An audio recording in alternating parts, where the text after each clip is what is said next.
అత్యధికంగా దశాబ్దాలుగా ఇక్కడ ఆయా కంపెనీలు నేరుగా రైతులకిచ్చి ఫౌండేషన్ సీడ్లు రైతులకిచ్చి సాగు చేయించకుండా మధ్యవర్తులు అనగా ఈ ప్రాంతంలో ఆర్గనైజర్ల ద్వారా ఈ ప్రాంతంలో విత్తన పత్తిని సాగు చేయిస్తున్నాయి.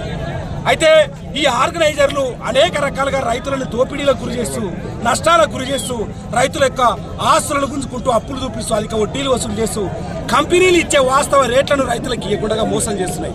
పంట పండించే రైతుల దగ్గర ఒప్పందాలు చేసుకోవాలని ఈ దోపిడీదారులైనటువంటి ఆర్గనైజర్లు దోపిడీ చేసే మార్గాలను మారుస్తున్నారు తప్ప దోపిడీ చేయడం మాత్రం మానేయడం లేదు. మేము ప్రధానంగా 3 డిమాండ్లు చేస్తున్నాం. ఈ ప్రాంతంలో పెట్టుబడులు పెరిగిన నేపథ్యంలో ఖచ్చితంగా విత్తన పత్తి ప్యాకెట్ పైన రేటును పెంచాలి. కానీ వీళ్ళు ఏం చేస్తున్నారంటే కంపెనీలు సేకరించినటువంటి విత్తన పత్తిని కమర్షియల్ విత్తన ప్యాకెట్లుగా సేల్ చేసుకుని అమ్ముకునేటప్పుడు మాత్రము అవి తగ్గించవంట, కానీ వాళ్ళు కొనేటప్పుడు మాత్రము తగ్గిస్తారట. కదా మేము తయారు చేసి మీకు ఇస్తే మీరు బయట అమ్ముకునేది ప్యాకెట్లుగా చేసి మరి దానిపైన రేట్లు తగ్గించాలి కదంటే తగ్గించరు. కానీ మా దగ్గర కొనేటువంటి విత్తన పత్తిని మాత్రం రేట్లు తగ్గిస్తున్నారు. ఫెయిల్ కాకుండా కూడా ఫెయిల్ అయిందని చెప్తున్నారు. మమ్మల్ని భాగస్వాములు ఒప్పందాల లోపల భాగస్వాములు చేసుకుంటలేరు. ఒప్పందాల లోపల మమ్మల్ని కూడా రైతులు కూడా చేర్చాలని కొన్ని సంవత్సరాలుగా నడిగడ్డ హక్కుల పోరాట సమితి పోరాడుతుంది కానీ అని రకరకాలుగా భయానికి గురి చేస్తున్నారు.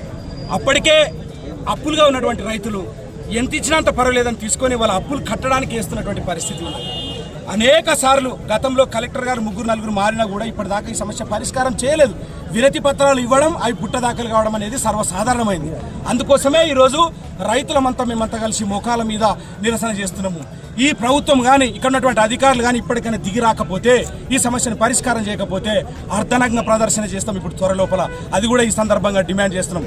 ఖచ్చితంగా ఎప్పుడైనా సమయం ఎప్పుడైనా పర్వాలేదు కానీ సాయంత్రం అయినా పర్వాలేదు కానీ కలెక్టర్ గారు మాకు హామీ ఇవ్వాలా. రైతుల సమక్షంలో మీటింగ్ ఏర్పాటు చేయాలా.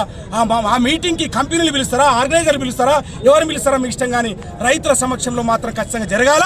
రైతులకు ఇవ్వాల్సినటువంటి ఏమైతే హామీలు ఉన్నాయో నిర్దిష్టమైన హామీలు విత్తన పత్తి ప్యాకెట్ పైన రేటు పెంచడం కావచ్చు, ఫెయిల్ అయిన విత్తనాలకు రీషాంపులు పెట్టడం కావచ్చు. 2000 దాదాపు 8 సంవత్సరాల నుంచి కూడా ఫెయిల్ అయిన విత్తనాలు మరి ఫెయిల్ అయి ఇంతవరకు రివర్స్ వాపస్ ఇవ్వడం లేదు రైతులకి.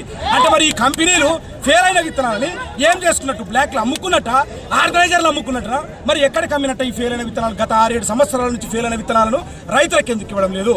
కాబట్టి మేము ఇక్కడ ఉన్నటువంటి కలెక్టర్ గారికి అధికారులకు వినతి పత్రాలు ఇచ్చి విసిగి చెంది ఈరోజు రైతులందరం కూడా ఎర్రని ఎండలో రోడ్డు పైన మోకాల మీద కూర్చోబెట్టింది ఈరోజు ఈ రాష్ట్ర ప్రభుత్వం. ఏదైతే రాష్ట్ర ప్రభుత్వం అది ప్రజా ప్రభుత్వం, రైతు ప్రభుత్వం గొప్పగా చెప్పుకుంటున్నదో ఈ రైతు ఘోష వినాలనే ఈరోజు ఇక్కడ నుంచి మేము ఈ జోగులాంబ గద్వాల జిల్లా నుంచి మేము రాష్ట్ర ప్రభుత్వానికి తెలిసేలా ఇక్కడ మోకాల మీద నిరసన తెలుపుతా ఉన్నాం. కాబట్టి వెంటనే కలెక్టర్ గారు చొరవ